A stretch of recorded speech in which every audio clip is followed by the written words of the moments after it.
Good. So, yes, welcome everyone to continue this experiment in virtual reality. It's so interesting because I used to say in our human-to-human classes, we're exploring the difference between virtual reality that we create in our mind and actuality, but I'm not sure where those boundaries are anymore. So we'll just kind of take it from there. Before we get going, because of this situation and because of people that may not have taken or are familiar with the yin practice, I just have a bunch of housekeeping things to announce, and I'm condensing them every class, so hopefully we'll do them as quickly as possible. The first and most important thing, because I'm not having direct contact with anyone, is to just please make sure that you're safe and comfortable. So if at any point something doesn't feel right, or you're just distracted or feel unsafe, always best to come out, take a rest, regroup.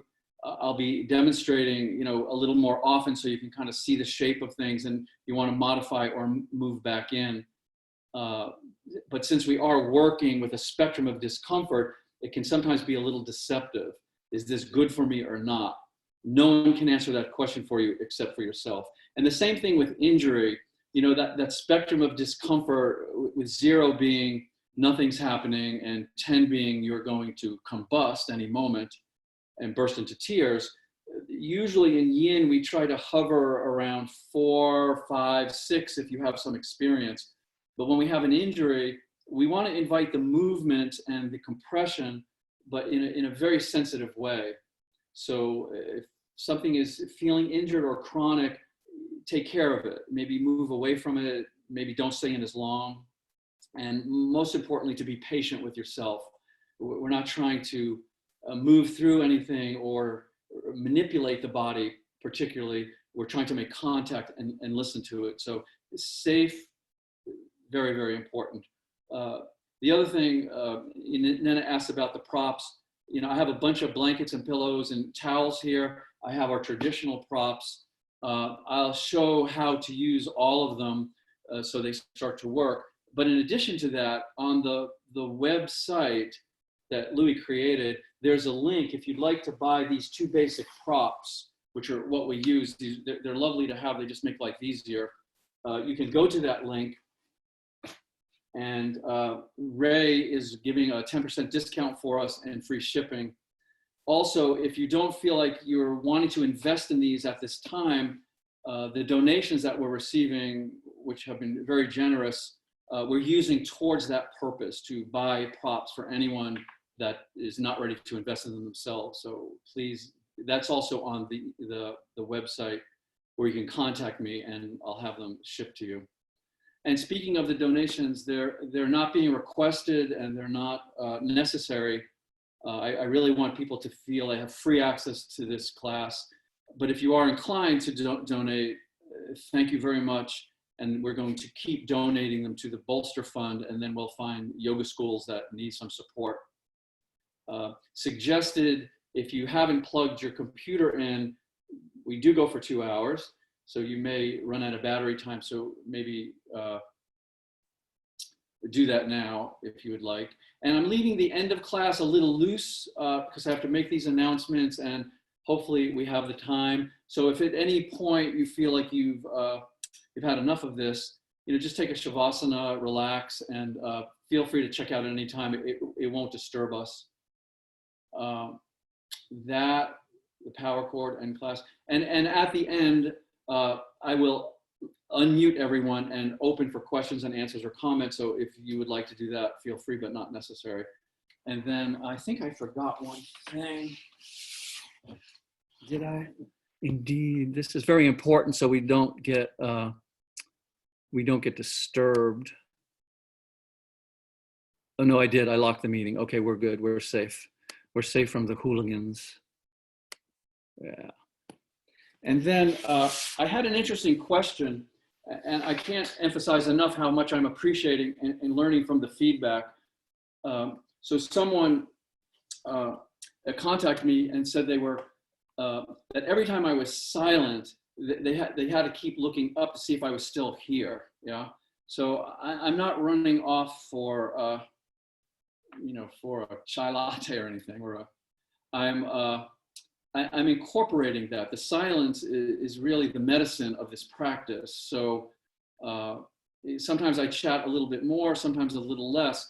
We're just using my dialogue, monologue as really a background container for us to relax and open up the self-inquiry. So if you feel like, wow, I haven't said anything for a while, I mean, possibly it could be your technology, but more than likely, I'm just allowing you to kind of to marinate in your own juices. So no worries about that.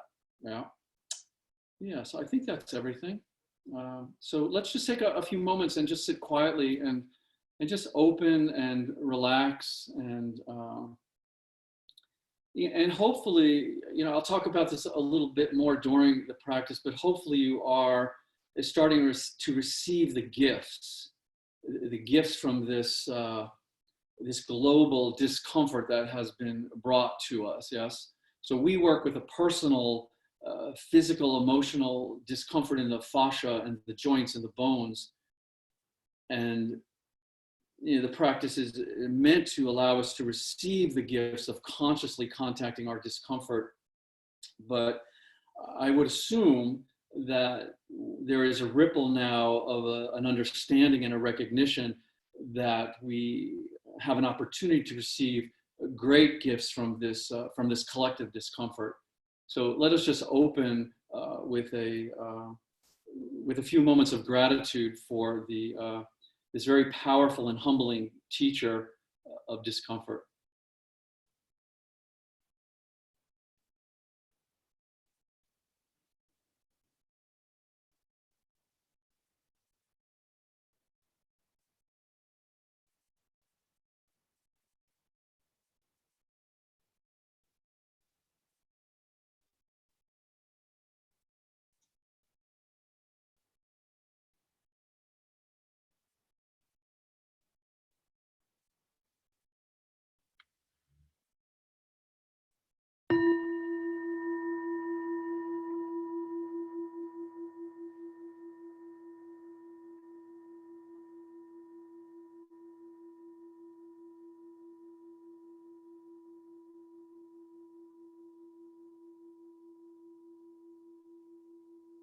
Now the meditation of yoga.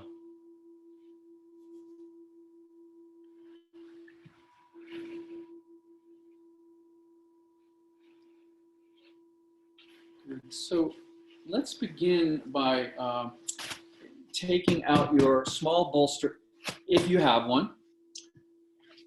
So either that small bolster, if you have one, let me just adjust the angle a bit.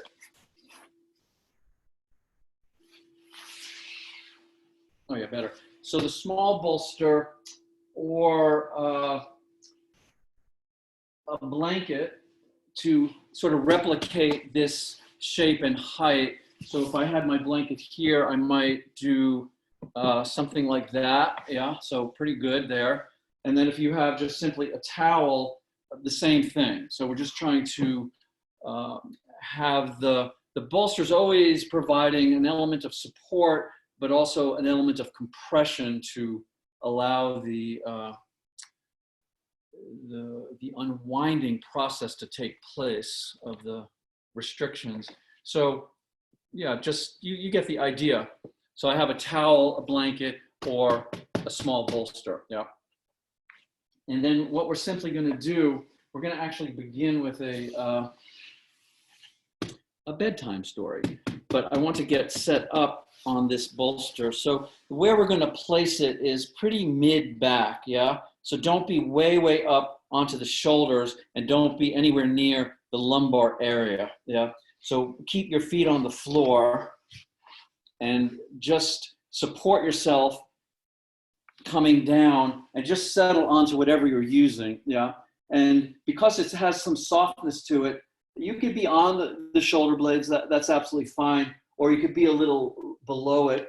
Always know that we're going to hold this for an extended period so the body can just really dissolve into itself. So we're no longer concerned about the compression, but just the sensations that are bubbling around.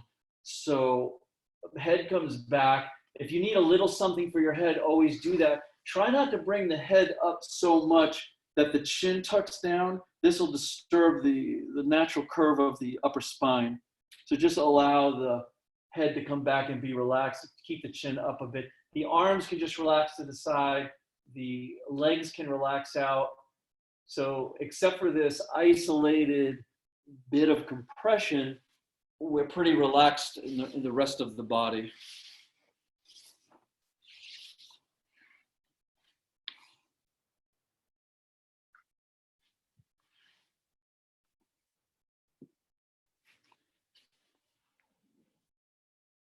And the approach really, instead of thinking that we're doing something to our body in order to improve it, what we're really attempting to do is hold the body really as a container of receptivity. So this, even if it's just slightly discomfort, this discomfort that we're intentionally approaching is meant to be received. And then through the quality of that reception, this then takes us to our self-inquiry. It could be, purely physical. Sometimes this may evoke something emotional or a psychological distraction. So the quality of yin being receptive, the position of the body cultivating that receptivity.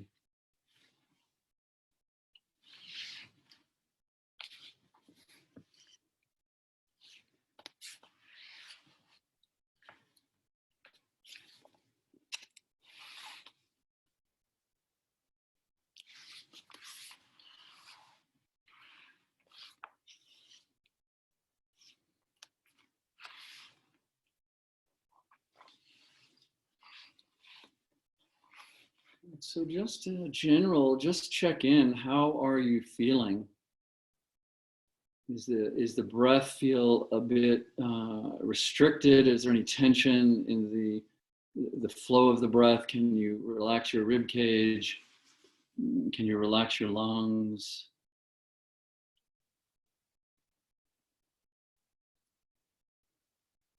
Also the receptivity is about really checking in with your ability, especially these days, to really relax. So being the quality of yin, first, always and foremost, what's really prime is to be able to relax, is to allow the system to start to slow down, the breathing to become calm, a bit of distance or disinterest from your thinking,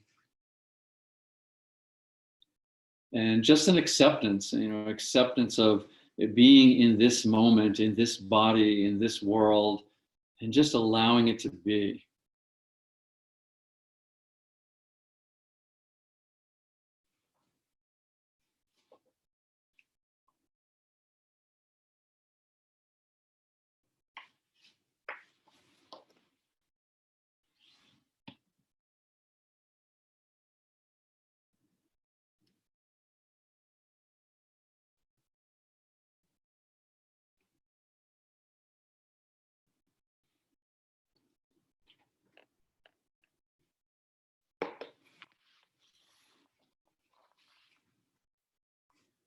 So the bedtime story that I promised is, it's from a lovely book called The Silent Pulse, a search for the perfect rhythm that exists in each of us. And this is meant to be quite literal to your body.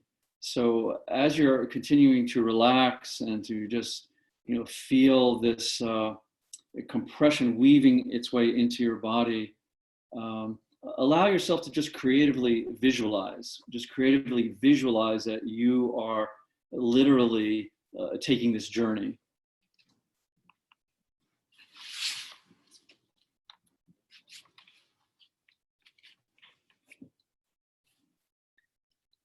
Once upon a time, in the kingdom of corpuscles, there is transfiguration and there is samsara, the endless round of birth and death. Every passing second, some 2.5 million red cells are born. Every second, the same number die. The typical cell lives about 110 days, then becomes tired and decrepit. There are no lingering deaths here, for when a cell loses its vital force, it somehow attracts the attention of a macrophage, this larger scavenger cell, as formless and inexorable as the blob of science fiction, approaches the doomed red cell, opens its huge red round mouth, swallows, and digests it. The electron microscope allows us these perceptions of the body, a beautiful and terrible place, seemingly as spacious as the sea. Within this spaciousness, though, is still solidity. The flesh has not yet resolved itself into a dew. The moment comes now to penetrate even more deeply. To do so, we must sacrifice sight for insight. No microscope using light or even electrons can take us where we want to go. Information gained in powerful atomic particle accelerators will be our illumination. Mathematics, our microscope.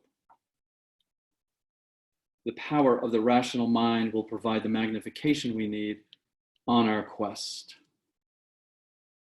As the magnification increases, the flesh does begin to dissolve.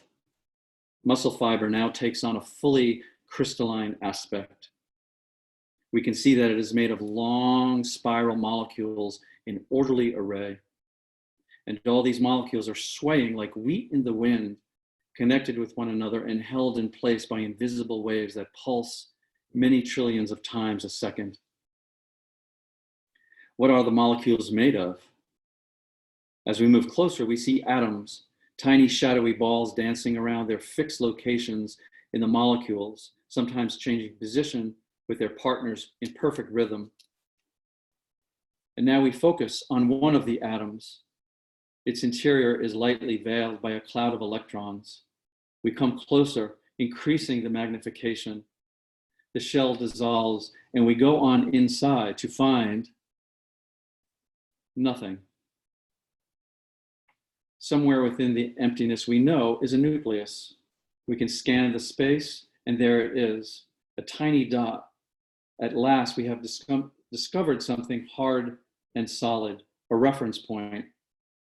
But no, as we move closer to the nucleus, it too begins to dissolve. It too is nothing more than an oscillating field, waves of rhythm. Inside the nucleus are other organized fields, protons, neutrons, even smaller particles. Each of these, upon our approach, also dissolves into pure rhythm. But what is the body made? It is made of emptiness and rhythm. At the ultimate heart of the body, at the heart of the world, there is no solidity. There is only the dance.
And if your breathing has become very soft and very relaxed and very calm, just be present with that. Just feel the presence of the breath and let that soft and calm, relaxed breath just permeate into anything that still feels, physical or solid.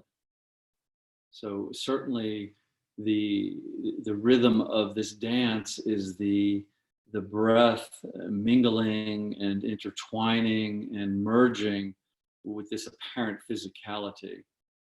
So we don't need to use the breath in an aggressive, systematic way, but it's more just a feeling of the breath just saturating, just slowly permeating into the spaciousness of the body.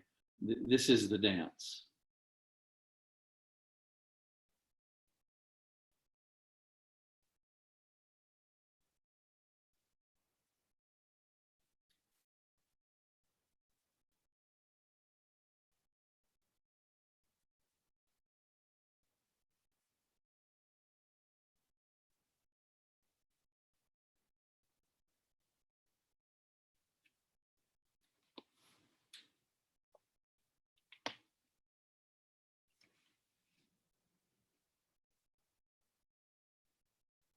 And then often I bring our attention to the respiratory diaphragm in this position and the restriction there, the range of motion there. But what I would like to do is I'd like to move to a little bit different part of our breathing apparatus, which is the entirety of the rib cage itself, because it has some movement and it needs this mobility in order to then allow us to increase our breathing capacity. Yeah, capacity, how much air we're taking in.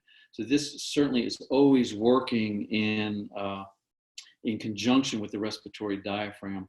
So what I would just like you to feel, don't make it happen, just feel it very gently. When you inhale a little bit deeper and feel the rib cage rise a bit. Don't force it.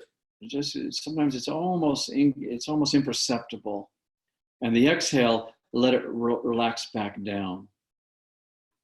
Another way you could observe this is the inhalation, the bones of the rib cage are externally rotating.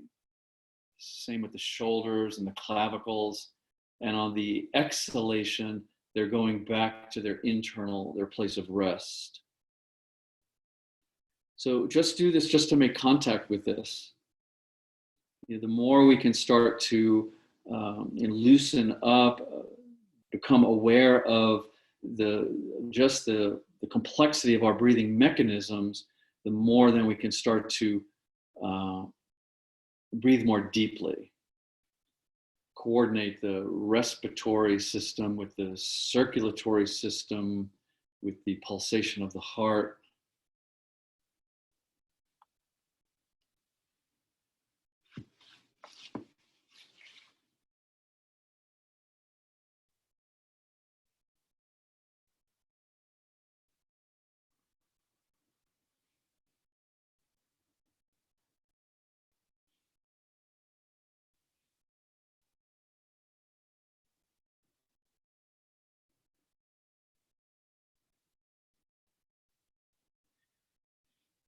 And just to mention, if we want more motivation to increase our breathing capacity and how much air we're actually able to take in, just to know that this is a significant component to our longevity. We often put emphasis on genetics and on diet and exercise, but we want to be able to take in more and more air.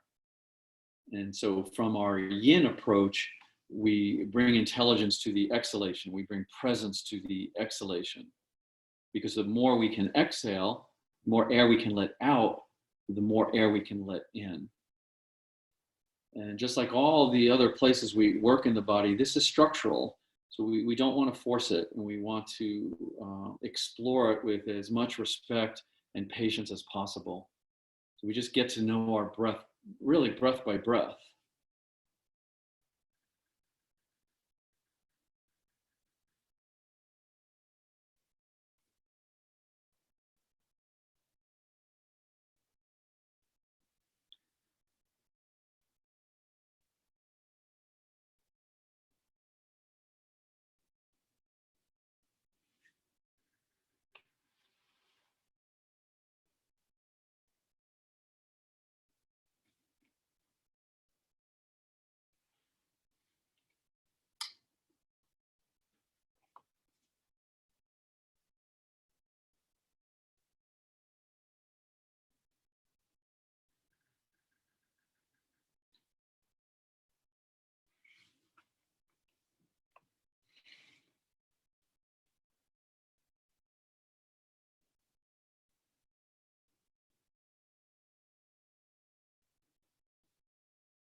Good. So let's just begin to stir a bit. Please don't move out of this quickly. Mid-thoracic, muscular, and fascial has a quality of density to it that we're, typically not used to compressing this long. So the first thing is to put your feet on the floor, and then just have any intuitive movement so you can feel the muscular tension release first. Always thinking that the muscle is embedded, not only embedded with fascia, but encapsulated with it. And so when we tighten that capsule, we're tightening the muscle. So if we come out too quickly, it's prone to spasm or to tweak a bit. So we want to soften it, be patient, come out slowly. And then when you're ready, you can just roll off to your side. You can draw your knees up to your chest, and we'll take a rest here since we were there for a while. So you can either rest, curled up on your side is lovely, on your back is lovely. If you're feeling called to child's position, that's also lovely. It's a bit childish, that pose, but it's lovely.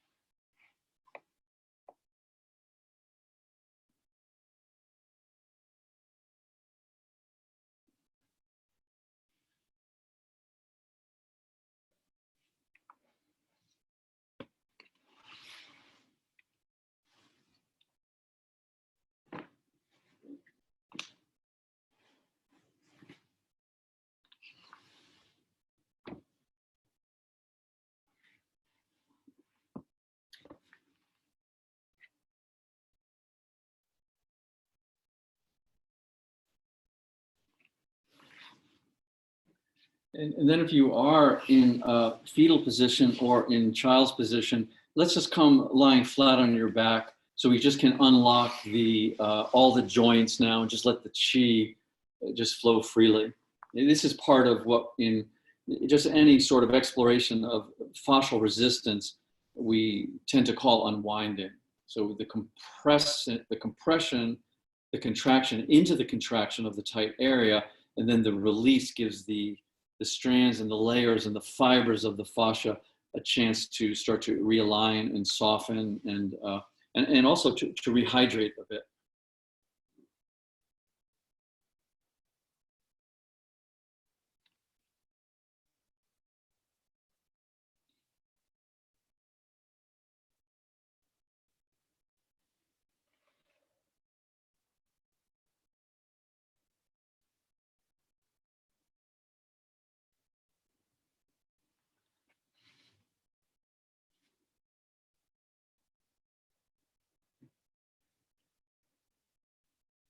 Good. So let us come on up, please, nice and slowly.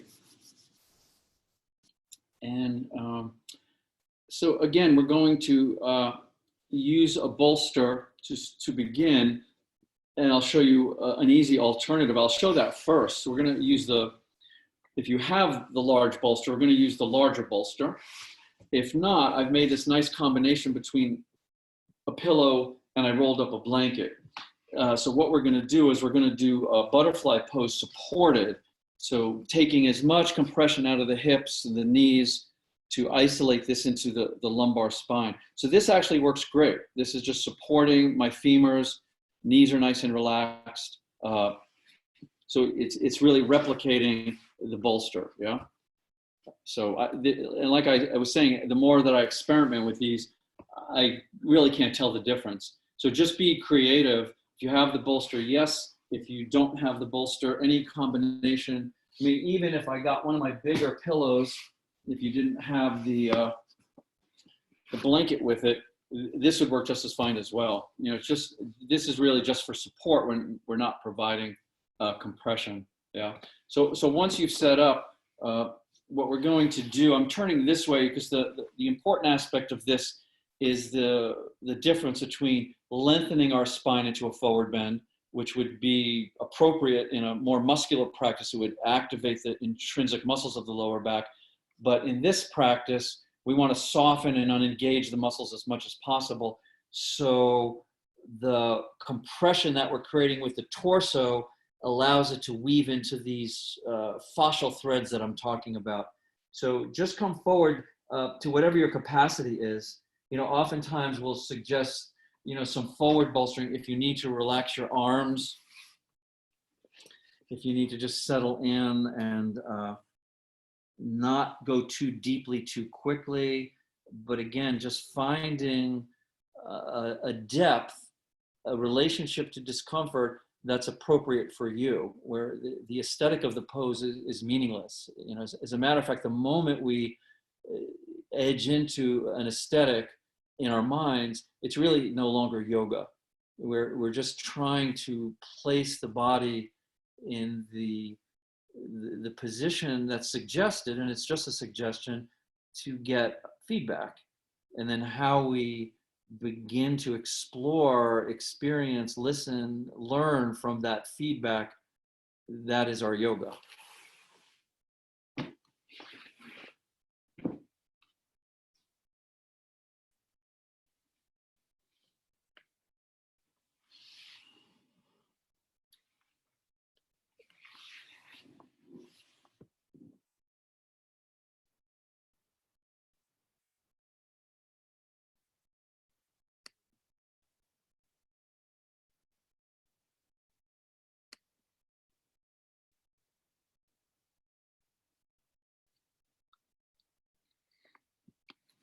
And also the relationship between the pelvis, the lumbar, the sacral spine, up through to the cervical spine and the base of the skull. So this tension is complementary in the body. It's never isolated. So if you feel like you're holding the head up a bit because it's uncomfortable in the neck, go ahead and explore that. Go ahead and explore letting the weight of the head draw you into these tight places. And then, of course, if it feels unsafe or it becomes overwhelming or distracting, ease out a bit. Think of each pose and your time in it as a pendulum. You can go in deeply and feel and experience and feel safe within the teacher of the discomfort, but you can also withdraw and relax and feel that openness. But don't just hold it unconsciously thinking if I hold it, it's going to magically go away sometime. It's not. We want to compress into it. We want to contract into tightness and then allow the release, the contraction and the release. This is fundamental. The contraction and the release is fundamental.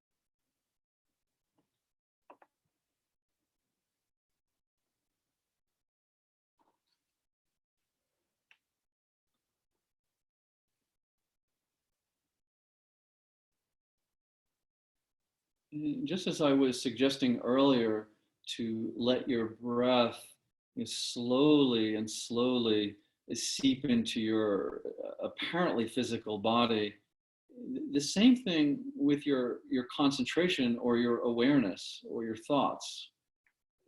You can bring that awareness into the body. So we want to move from just, well, ow, that part of the body hurts, that part of the body is stiff, I have an old injury there, these sort of big labels that ultimately don't mean anything, to allowing yourself a level of contemplation where the sensations themselves don't need labels. They're expressing themselves directly. This is your body expressing something. The moment we label it, we start to fragment it. So it's okay not to know. It's okay to just be with this energy, if you will, this way that your body is is just contracted. It's just a cluster of density. And we can bring breath into this.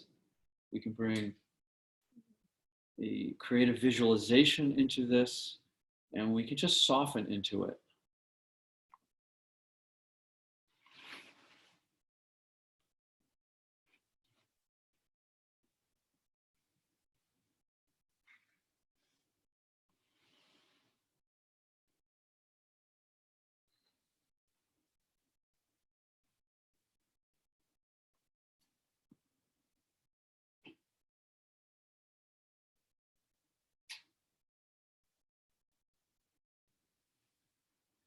And especially, be aware of this, this mantra that most of us have in one form of another in relation to the general discomfort of the body, of wishing it wasn't there. So this is quite disrespectful to your body, because this is a profound form of intelligence that is really asking you to pay attention in a very loving and respectful way.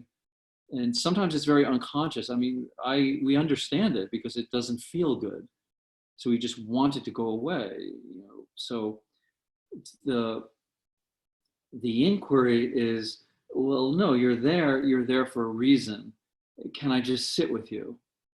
Can I just sit with you in a place of equanimity, in a place of open-mindedness, and be open to learning?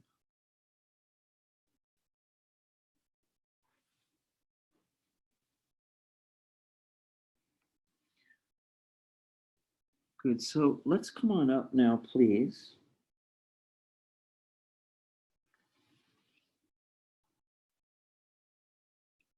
And before you remove the bolstering, we'll just open the chest up a bit.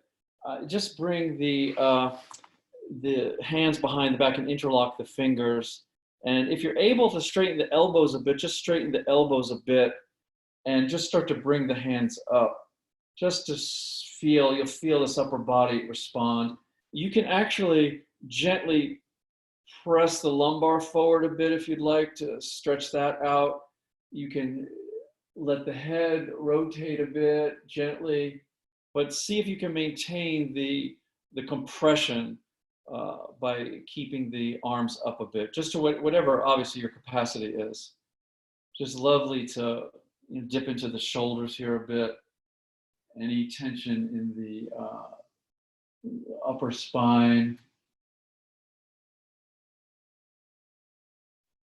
Maybe take a nice inhale breath and again, feel the rib cage externally rotate and elevate a bit. And on the exhalation, feel it rest back down.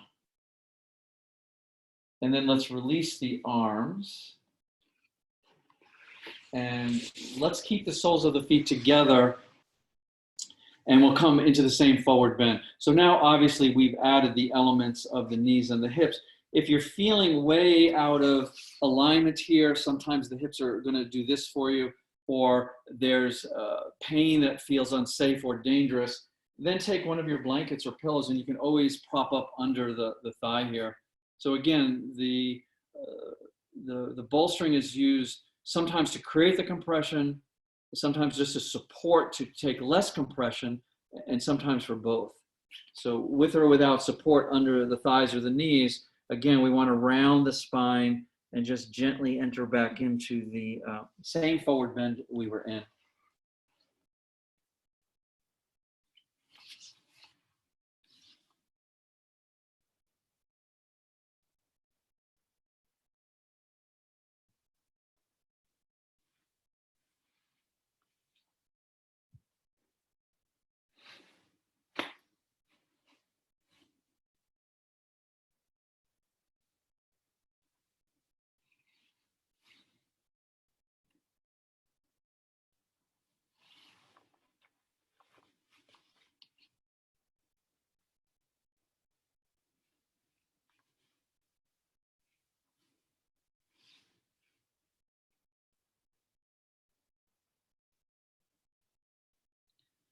And one of the things that we can as yogis, we can find very interesting is that, yoga did not originate on YouTube. Yoga originated from a form of self-isolation. When someone got to the point in their practice where they really needed to deepen, where they really needed to ground, and where they really needed spaciousness in order to explore the nature of themselves, they just went off by themselves and just sat and just explored the movement of the body, explored the movement of the mind. So what I'm finding very interesting is that this self-isolation that we're now all experimenting with, it can bring up loneliness for people. I've heard this repeatedly, that I'm dealing with loneliness. But the truth is, the exploration is that loneliness is really a doorway into stillness, into silence. In a way, it's we can use the loneliness for a certain kind of self-reconciliation. We can sort of see, where are we at in this journey that we are, part of this unfolding. So in a way, the stillness, the yogis discovered that stillness is really such a powerful medicine. And right now, I think it's very, very important.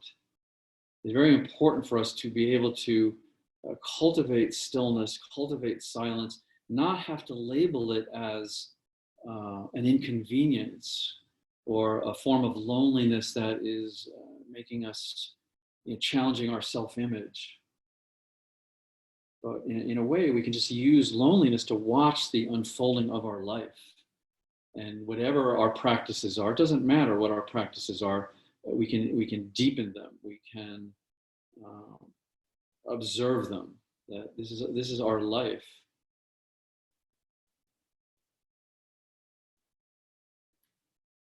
And it's such a powerful invitation, yes, that this collective self-isolation is really an invitation. It's an invitation to go right back to the forest where yoga, the seeds of yoga were planted, and how they sprouted into this, beautiful inquiry that we have today. And the truth of the yoga that the rishis discovered is available to each and every one of us. Doesn't matter flexibility or how long you've been practicing. This is an internal journey. This is a moving inward, a quieting down, and a really knowing how to listen. And we're listening to that dance. We're listening to that story that I read, that the body is primarily rhythm.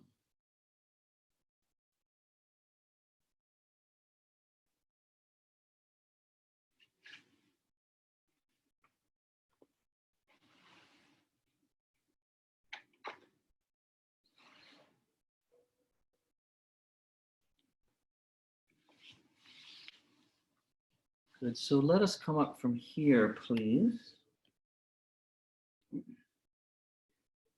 And we're going to keep going with this, lo and behold.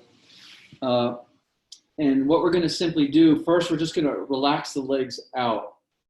So I'm thinking about hip width distance, but when I say this, sometimes your muscular practice will kick in, and it's taken to mean this, to activate the feet, activate the quadriceps, lengthen the spine, and come forward. Yeah, and again, nothing wrong with this if you're working from a muscular strength perspective.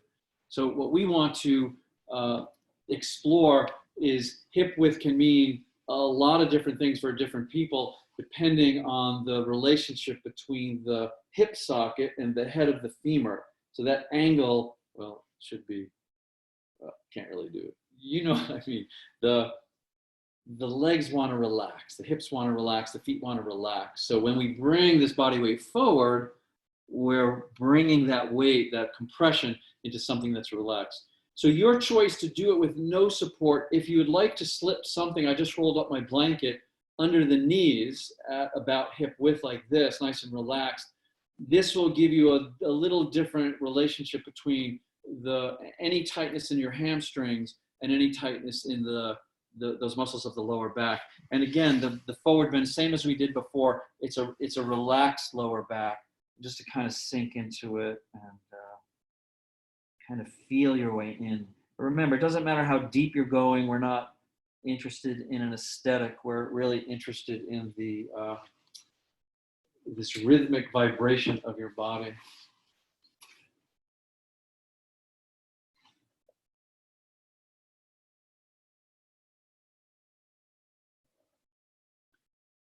And I do say, if your hamstrings are tight, a bit tongue-in-cheek, because unless you're under the age of 5 or 6, your hamstrings are tight.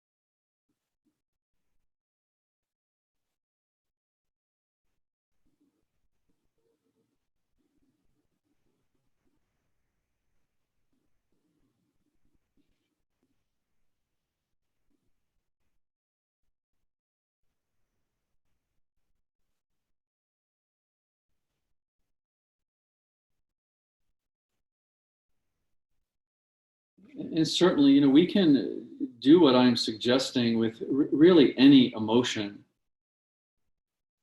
When I say that loneliness is a doorway to stillness, it's really as simple as just peeling back the label and all the triggers and the associations we have with that label,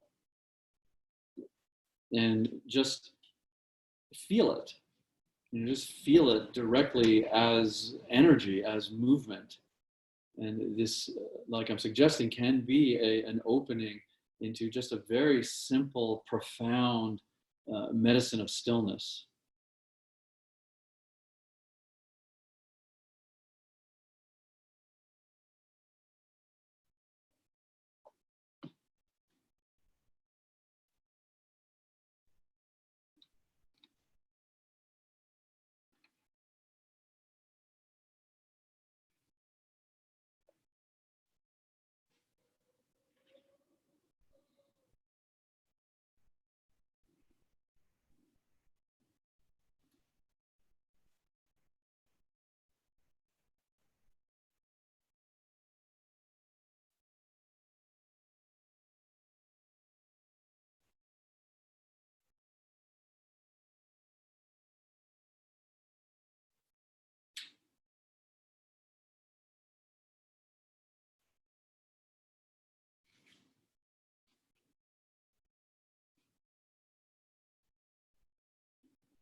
So don't struggle. Allow yourself to relax. Allow your energy to keep slowly drifting inward.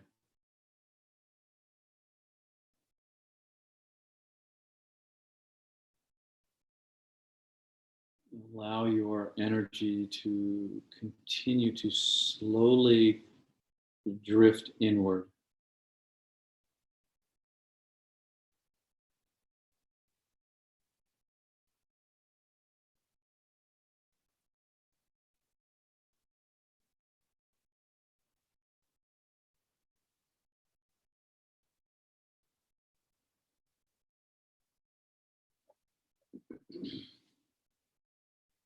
Good. So let's emerge. Just come up nice and easy. Just relax. Just feel that movement, that unwinding through the spine, compression and release. And then you can remove the bolstering from under your legs. And let's take another rest after this forward bending. So just make yourself comfortable.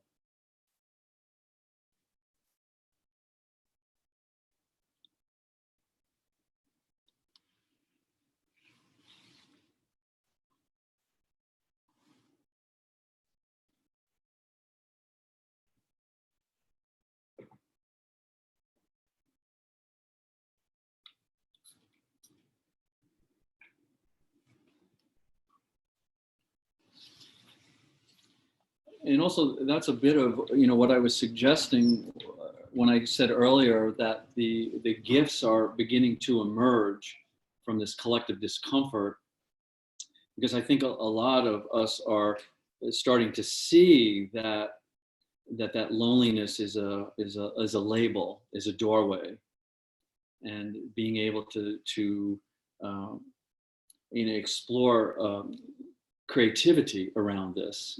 How are we really using our time? How are we, really just watching the movie of our life unfold without the distractions that keep that loneliness at bay, but also keep our capacity to sit stilly and contemplate.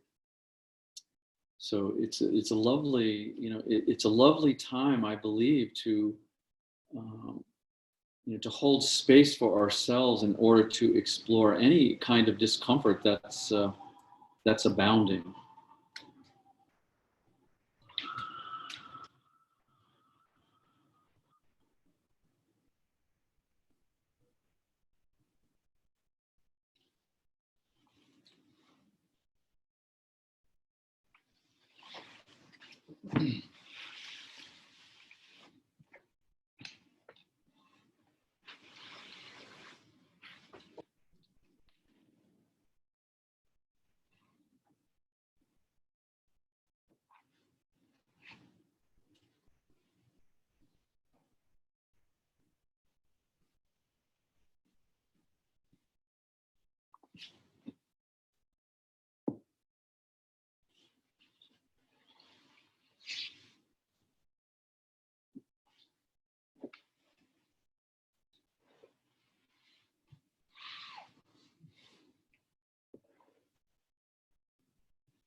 Good. So let's come on up.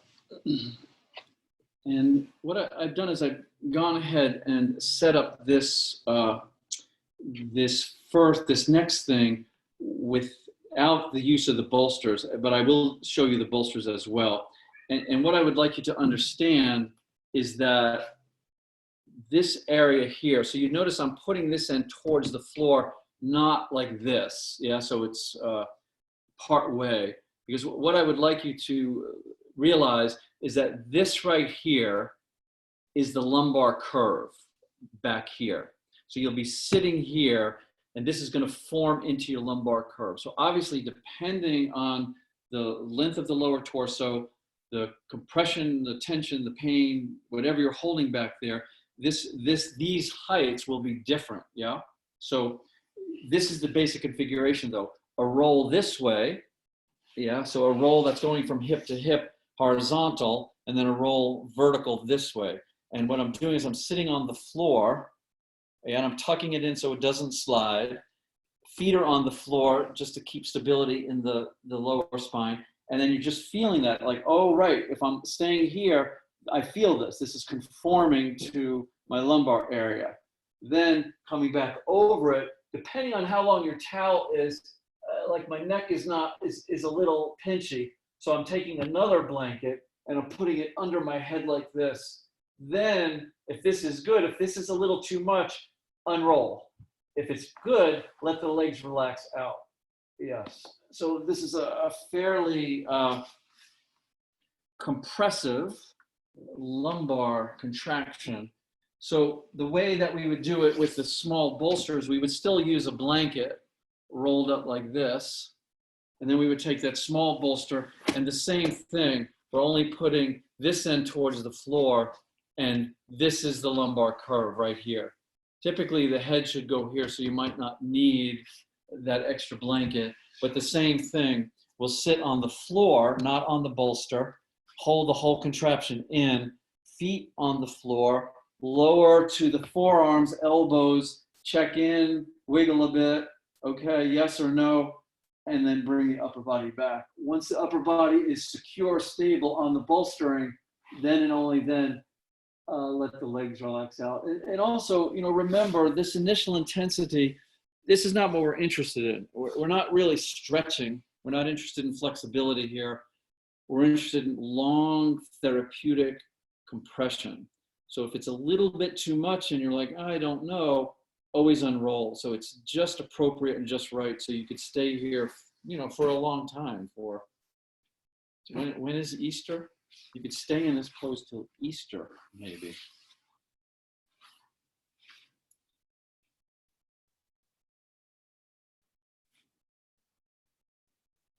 So we want the buttocks on the floor. We want a nice supportive compression. It's sort of molding to the lumbar. The length of the back over the vertical bolster is supported up the spine, and then maybe something to support the head, maybe not. And then checking in that you can then relax into this and feel the receptivity of the compression.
One of the most beautiful and spacious things about yoga is that we can contemplate anything that we're open to. That in reality, yoga does not have a directive. Yoga is not saying you need to do this and this and this in this order, and then you will wake up. What yoga is saying, how can you hold space for yourself? How can you quiet down enough to cultivate a spaciousness, so then whatever arises in that spaciousness, if you're open to it, you can explore it. And this is such an incredibly beautiful contemplation, because then we start to understand that whatever we suppress, if we're suppressing movement in any way, if we're suppressing gestures, communication, if we're suppressing emotions, what we're really suppressing is the life force itself. So in some ways, it's so incredibly simple, and it's so incredibly profound. And it just is our willingness to allow whatever it is, doesn't matter. We don't have to judge it. We don't have to correct it. We don't have to improve it. We just allow it to arise, and then we allow our awareness, our consciousness, to explore it, to explore the nature of it. And this takes us ultimately to our ground of being. This takes us ultimately to the truth about ourselves.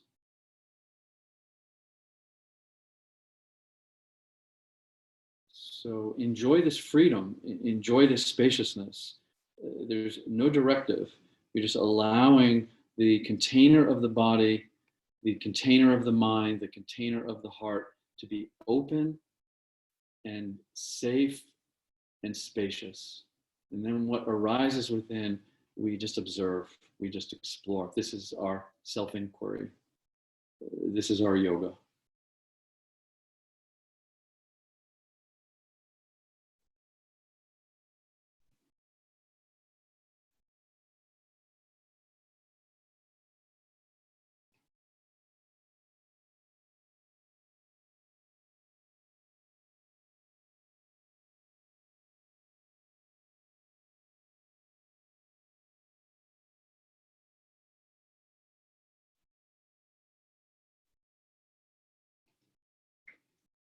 And, this goes for, I don't need to single this out, but, possibly, our collective contraction needs to hear this, that this goes for fear as well.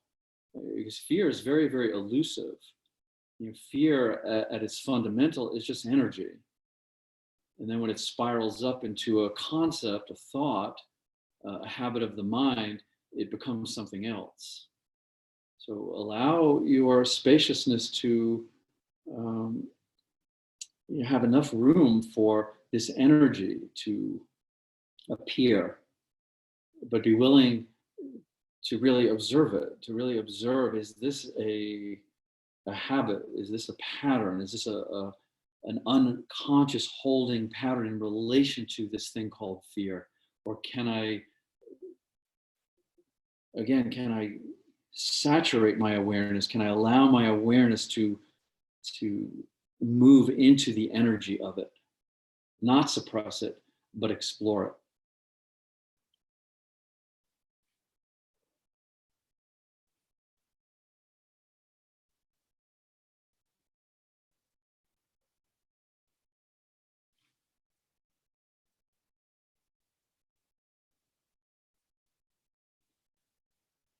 So if you could just close the mouth, so we're not going to breathe through the mouth, and just very slowly and gently start to breathe in through the nostrils, and exhale through the nostrils. And two things I'd like you to notice here. First is just the general connection you have with the complexity of your nasal passages, your sinus passages, the skull itself, the base of the skull.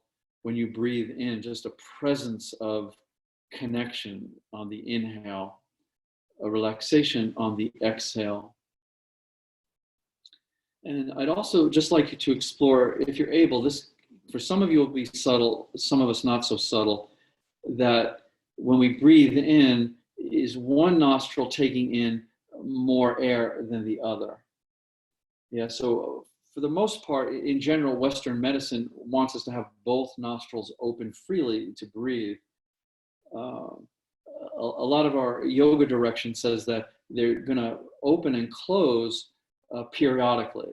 Yes, so the right nostril corresponding to a balance in the left hemisphere of the brain, the left nostril corresponding to a balance in the right hemisphere of the brain. So we can sometimes feel this. So a slow breath through the nose, and just feel the opening there, one taking maybe a little or a little less air than the other, and just how this feels, but also just a knowing, an intuition that this is balancing the hemispheres of the brain. This is very calming. This can be also bring us to a place of great lucidity. And just to connect with a part of the body that we typically don't connect with, which is where the air first enters, yes, into the nasal passages, and just the condition of that. So just experiment, just keep the mouth closed, let the inhalation be soft and gentle but full, and let the exhalation be expansive and relaxing.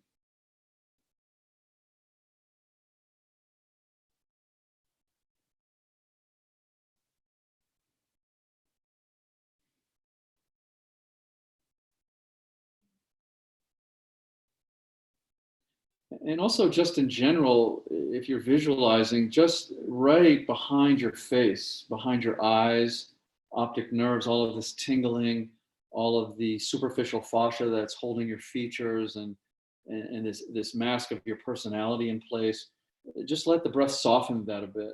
You can relax and soften the jaw.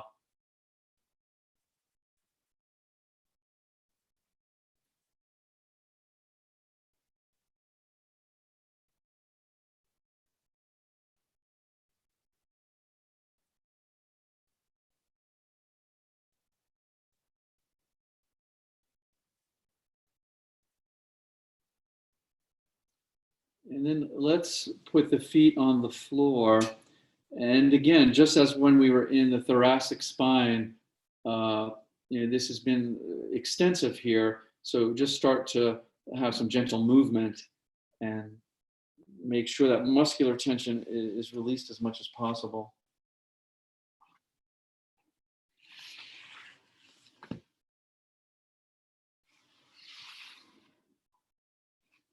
And then when you're able to, we'll just roll off of this. And if you're by yourself, feel free to ooh and ah, and express yourself. So again, the suppression of our expression is ultimately a stifling of the life force.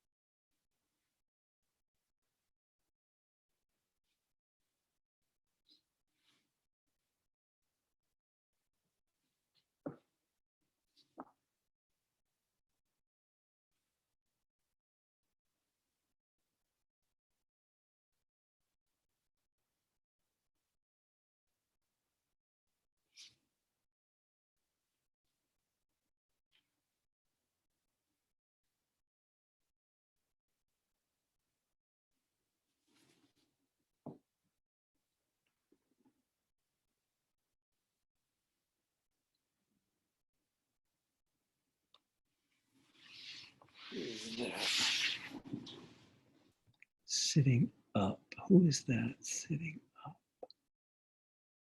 So if you're sitting up, best to lie down, only because we want to sort of counter the compression, contraction with as much relaxation as possible. And maybe lying down is not maximal for you, but we want the joints open, the chi moving, and just as much relaxation. This is we're always mimicking this deeper primal impulse of the body, of the world, but to tighten and to release. This is the foundation of our health.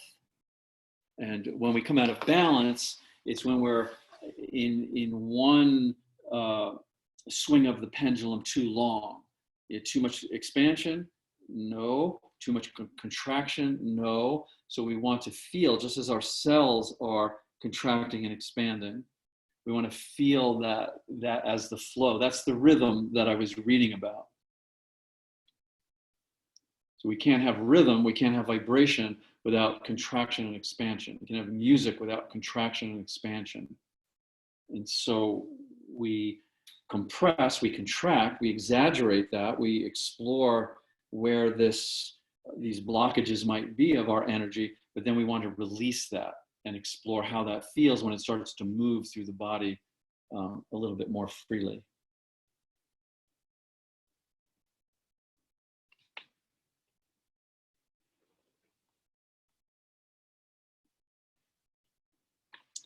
And also to add to that, you know, the prime directive in this practice is to listen to your body. So especially in this environment, sometimes we're more inhibited or distracted in a person-to-person class. But if you're feeling like you want to stay here longer and rest, and you drift into, you know, a different level of your brain waves, you know, really honor that. And conversely, if you are in a posture and you want to stay in longer and you want to adjust it, or your body needs something else.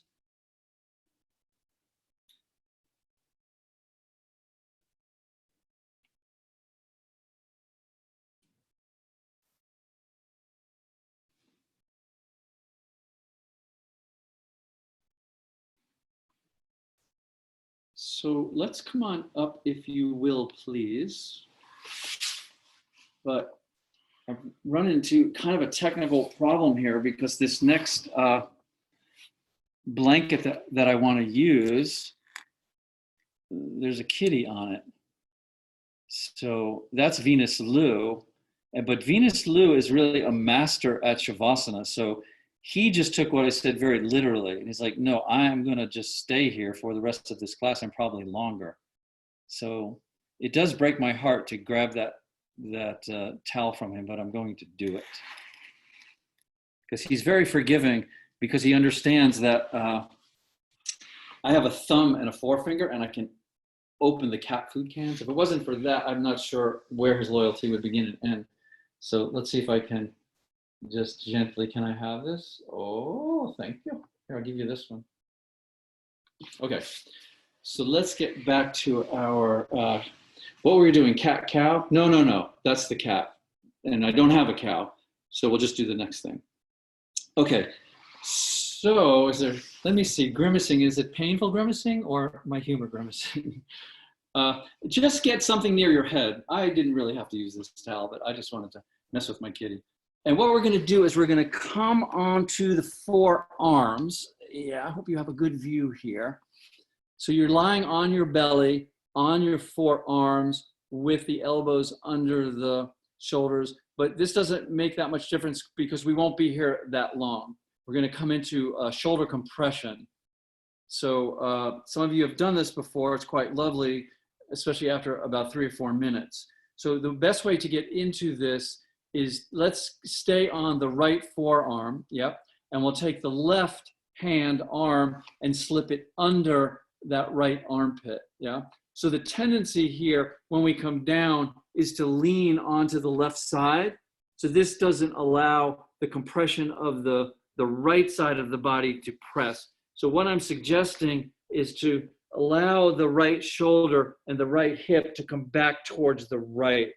Yeah, so we're not leaning on the left. And then you can adjust this a little bit if you need to pull it in or out. And then the reason I got this blanket, you could let the head just relax to the floor. For me, this is a little pinchy in the neck, and it'll disturb really the deeper relaxation into this left shoulder. So I just take the towel or the blanket or whatever you have and just rest the head on it. The right arm we want to keep a little bit in front of us. So if you need to press up a bit and release this and adjust it, you can do that.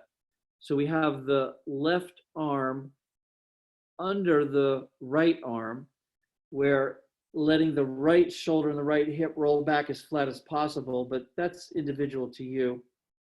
And then just relax as much as you can. The legs can just do whatever they need to do. Sometimes I bend the right leg so the hips are a little bit more supported. So just be intuitive with that.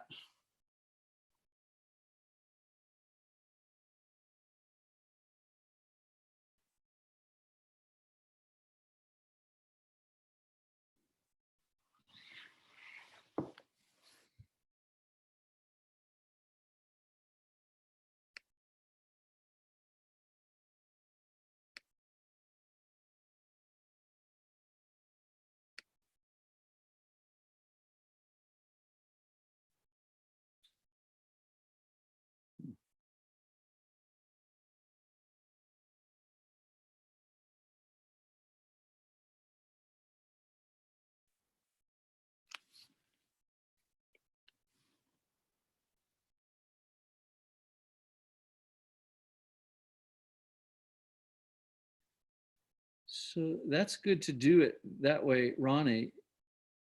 Perfectly fine. Just make sure the tension doesn't migrate to some place in the neck and hold there. So you could just make sure that you just check in with because the weight of the head pressing into the shoulders when you're doing this. But you could even maybe do this lying down. It's a possibility, but keep doing this if it feels good. I just don't want the tightness in the shoulder to radiate up into the neck, the weight of the skull. So some movement there. So just explore it, but good variation.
In that reading, I really enjoyed the language when he was making the distinction between the solidity of the body and the spaciousness of the body, when he said that the flesh is not yet resolved itself into a do. And that is just so beautiful and appropriate, because within this spaciousness and this rhythm, we are so incredibly fluid. And so sometimes this solidity feels dehydrated and has a hardness to it. But the reality is we are just tremendously fluid and hydraulic. And so part of this exploration of spaciousness is to appreciate that often the where we lean into stiffness or pain or achiness has an element of dehydration. So this compression, this compressive practice is to open up not only the pathways of chi and prana, but literally the way that the fluids move through the body, the vascular system, weaving together with the respiratory system. And ultimately, of course, the immune system. None of your systems experience separation.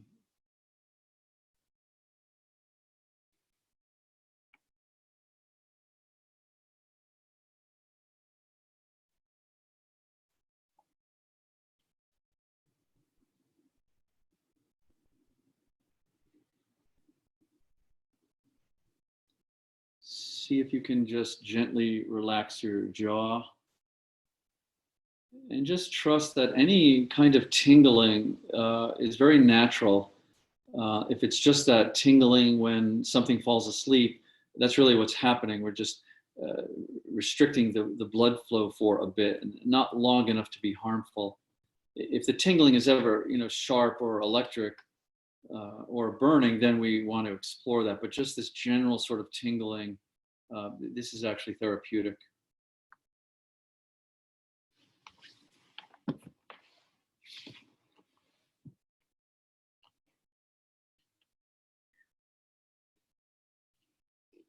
Good. So let us put some weight on that right arm and just gently press yourself up, and we'll just release that left arm, slip it out from under. I'm not going to suggest that we stay in this backward bend here, since we were just in a backward bend before this. So if you'd like, you can just pull yourself up into a child's pose, or if you prefer, you can come to your side and curl up to get just a mild forward bend. So let's just get a little forward bend here before we do the other side, and just let things, but since we're on the left shoulder, don't go to the left shoulder. If you roll over onto the right shoulder.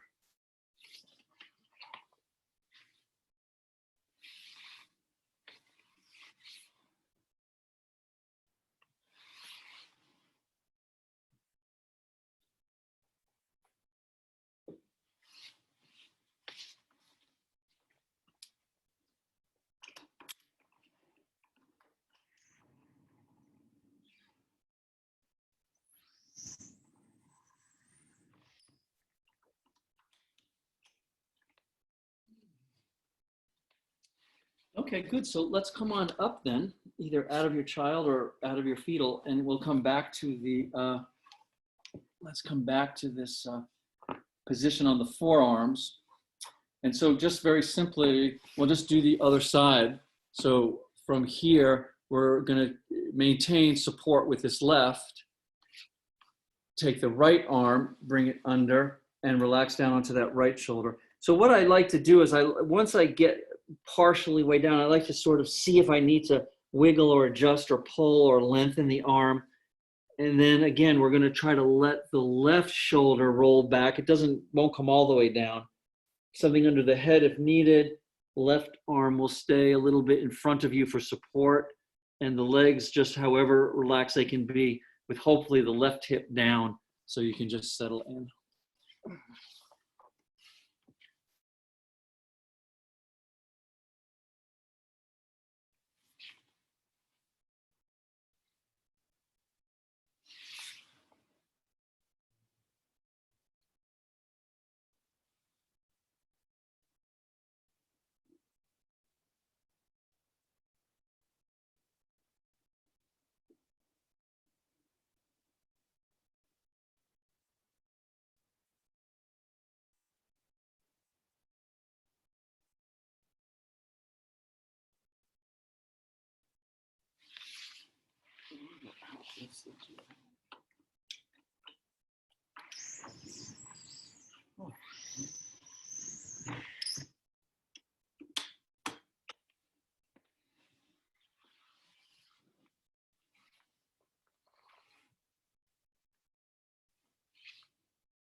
And I'll just say this again, because I think it's an appropriate and an ongoing study, not only for ourselves, but, as we're learning to, to connect with others in a different way, is that this thing that we call fear is very elusive.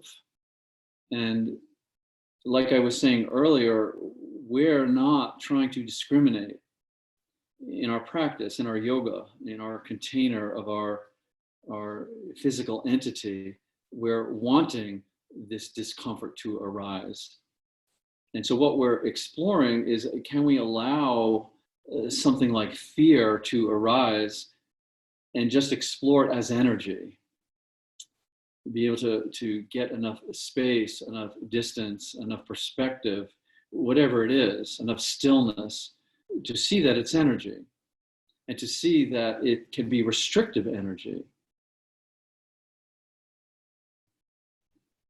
So this is very different than just contracting, just holding, just projecting, just blaming, labeling.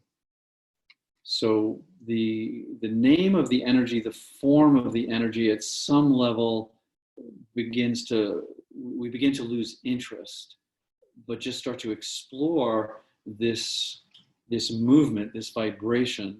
Where is it blocked?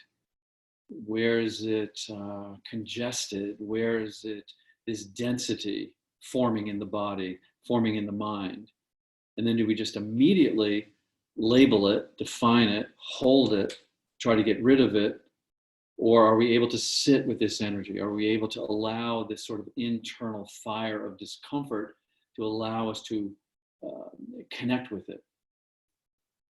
And it's the beautiful thing about this study is that we don't, at some point, we enter inward, and all of the philosophy and all of the psychology, it fades a bit, because we are more interested in the directness of our experience, the nuance of our experience.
We certainly, don't want, it's not preferable to have this hum of, anxiety being held in our nervous system.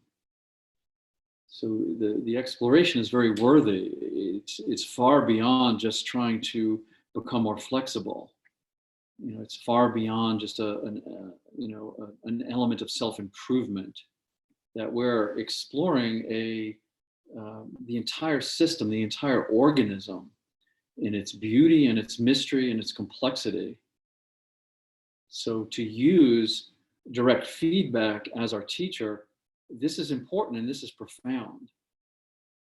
So these asanas are meant to give us this feedback, give us the time and the space and the permission to explore what it is, to make contact with it, to connect with it. And then who knows? There is no telling. This is the intelligence, this is the creativity of being human, this is the creativity of yoga.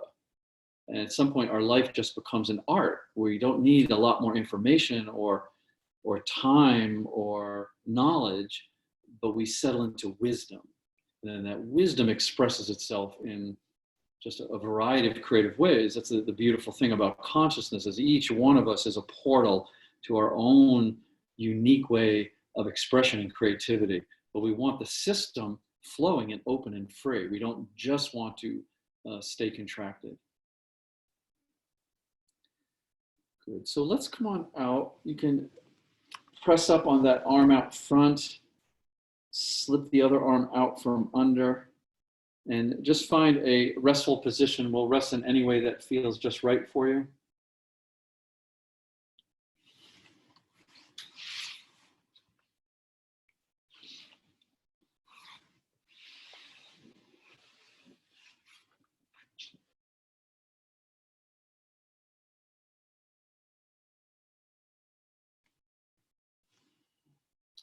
Oh, and as you're settling into your rest, I know what I wanted to tell you. I've been watching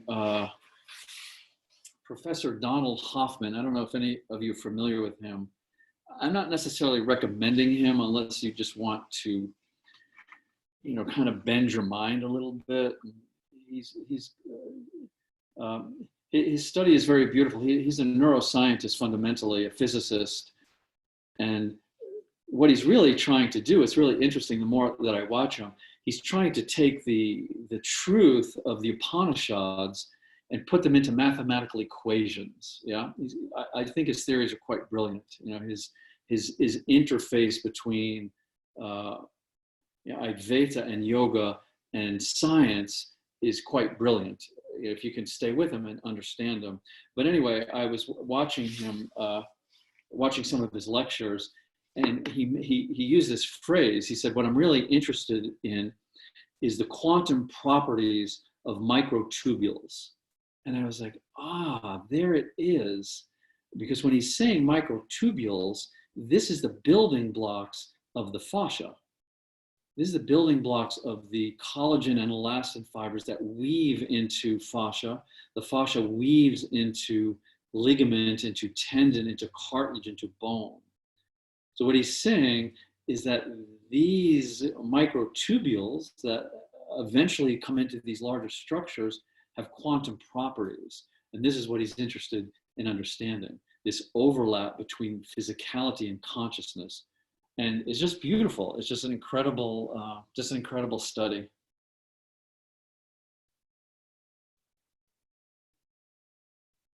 And also this is an appropriate understanding at the way that the body communicates within itself, that at this level, at this quantum coherence, the quantum tubules, it's much, much faster than the nervous system, which is very fast. So the body, the liver and the spleen and the lungs and the heart and the diaphragm, their communication is instantaneous. It's a quantum communication.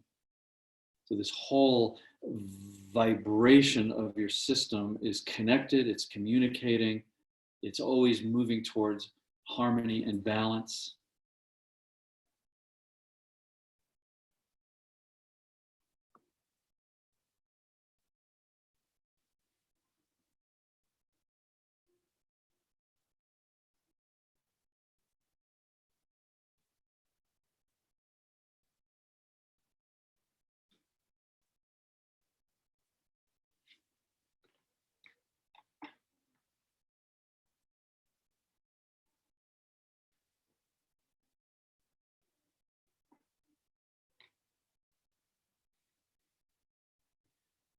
So let us come on up. And while I have him here, this is my other primary teacher of Shavasana. He's really quite the master. He's about 10 months old. His name is Freddie Little Dog Mercury, and he lives up to his name. So I don't know if he doesn't seem in the Shavasana kind of mood right now. So I'm going to give you a choice here. Either to go back to where we started. And what I did is we began with the large bolster under the knees, and came forward. So we're going to repeat that if you would like to, or we use the pillow and the blanket. So just as nice, yeah. So if you'd like to repeat, we're going to kind of go back to the beginning, which is very lovely sometimes, supported with the bolstering. Then we'll remove the bolstering without the bolstering, and then we'll open up with possibly something under the legs or not. So that would be the first option. The second option would be to come into just a very easy square pose for you. So either we can start with the left leg bent in, and then take the right foot and either put it out in front if this is more accessible, or you could bring the foot just up onto the calf for the square. So, and just to know then, if we do choose the square pose, we'll just hold that through the 3 evolutions of what we did. So it'll be a nice long square hold. Sometimes this is just, just what we want to do. It's probably my very favorite position to be in. So you can choose this if you would like. I'm starting with the right foot either in the front, have the blanket for some cushion, or up onto the calf. If you have a different square you enjoy, please do that.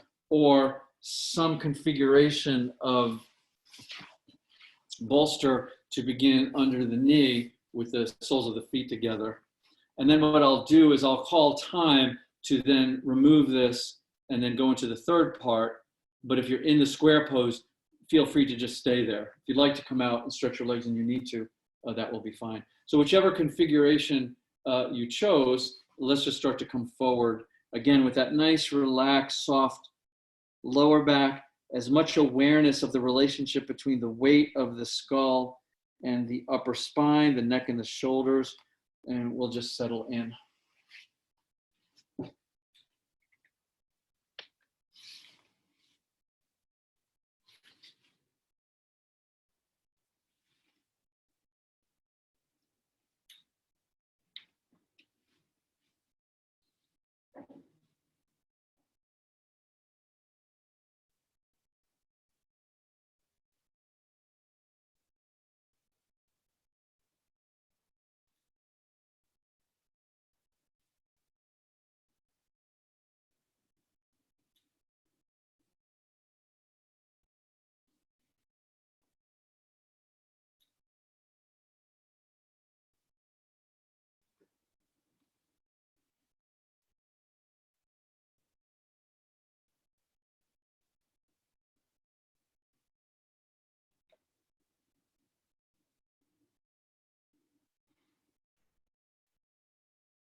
So if you're in the square position, let's stay there for a bit longer. If you're in the supported butterfly position with the bolstering under the knees, this would be a good time to come up.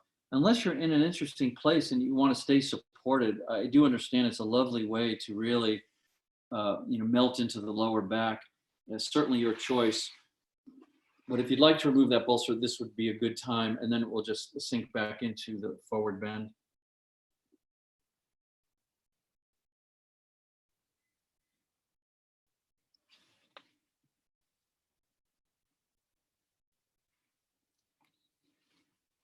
I was going to say that it's good to, good to appreciate the limits of language, but I think it's more appropriate to say, it's good to appreciate the function of language.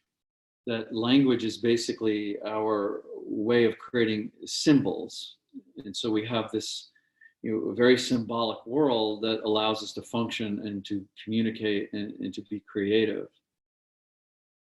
But at some point we want to take the time to realize that those symbols are just symbols, that they are not reality. So this is why we want to then take the symbols of things like energy, vibration, and rhythm, consciousness, prana, and let them just soften, let them go off to the periphery and feel this directly. Feel the pulsation of the body directly, and see what it is. See if you can locate it when you're not holding yourself in place with all of these symbols. See what you can locate. See what the expression and the texture is of this thing you might call discomfort or contraction or flow. So lovely to have that foundation of symbols and language and concept, but also lovely to let it relax a bit, to allow it to just to fade, just to melt back and feel this lovely, this sense of aliveness. Because ultimately that is nothing we can put really into a symbol. We're just alive, we're breathing, we're thinking, our heart is beating, our blood is flowing, our food is digesting. This is far beyond our capacity to put into anything close to an accurate symbol or language.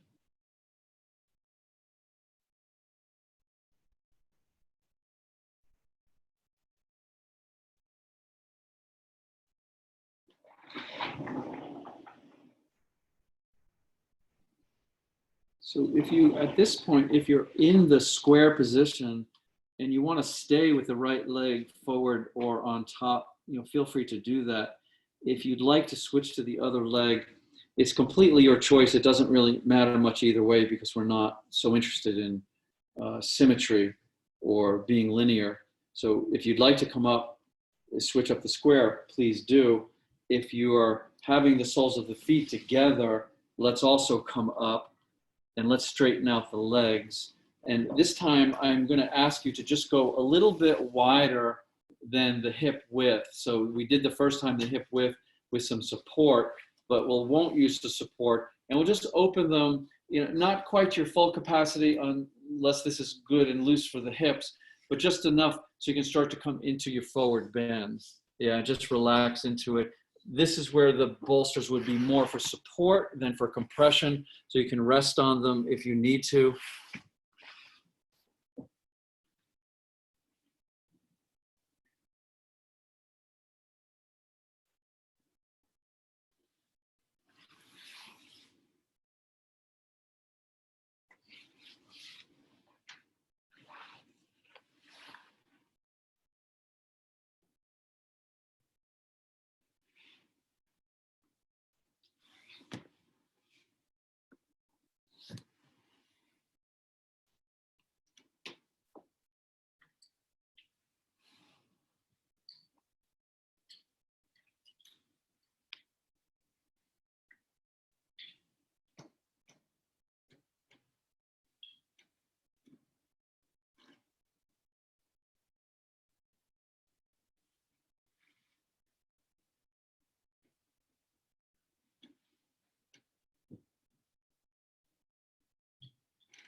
And certainly if you are, vacillating back and forth between your language and symbols and just wide open spaciousness, always feel free to check out the quantum properties of your microtubules. That's always a lovely little journey.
So let's emerge. Come on up nice and slowly.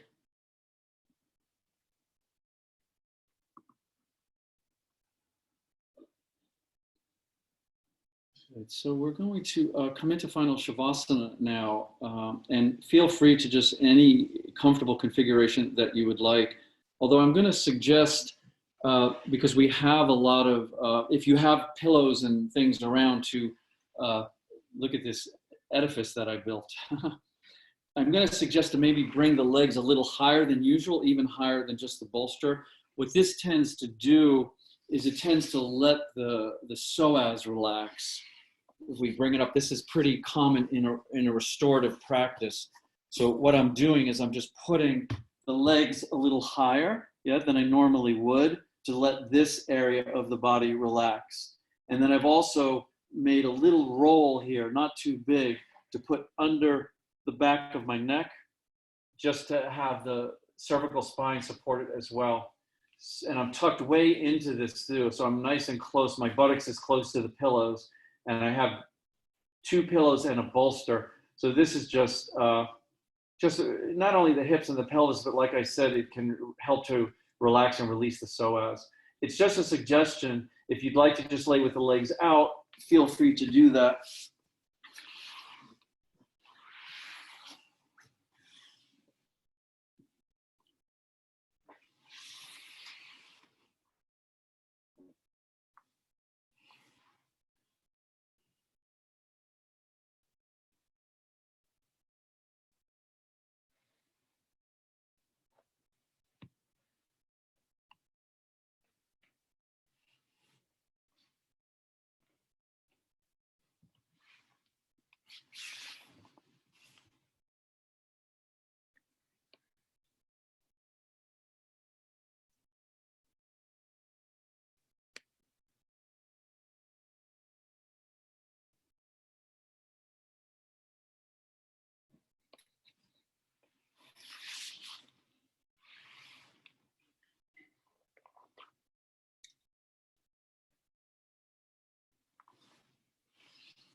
So let us begin to gently come back to the breath.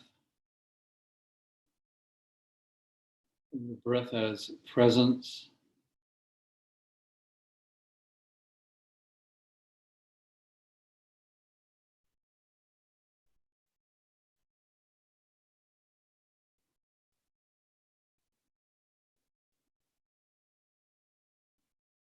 Let your awareness begin to drift back into your sensations.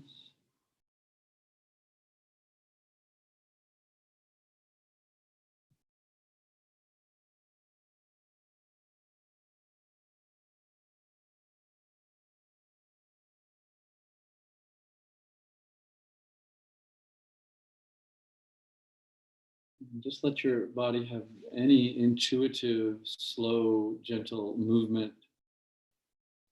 Just feeling the balance between this contraction and this expansion of your joints and your muscles and your brain and your heart.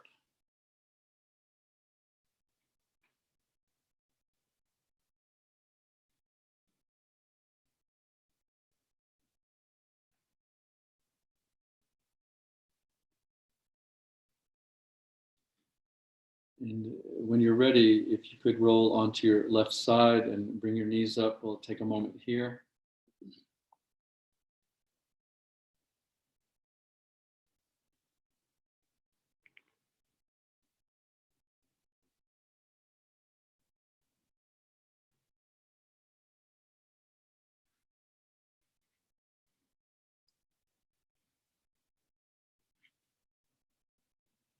And if you'd like to come to a sitting position, we will close our meditation.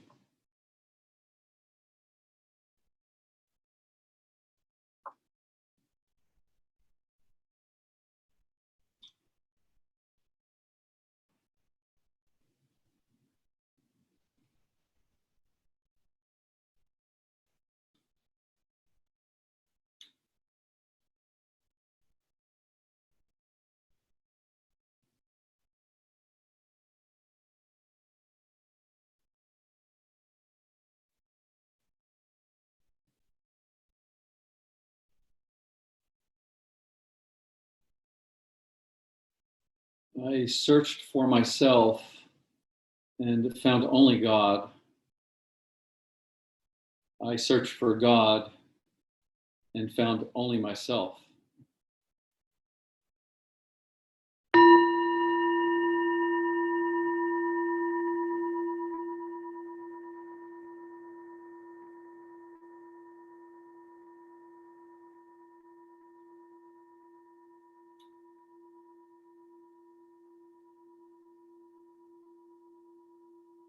Namaste.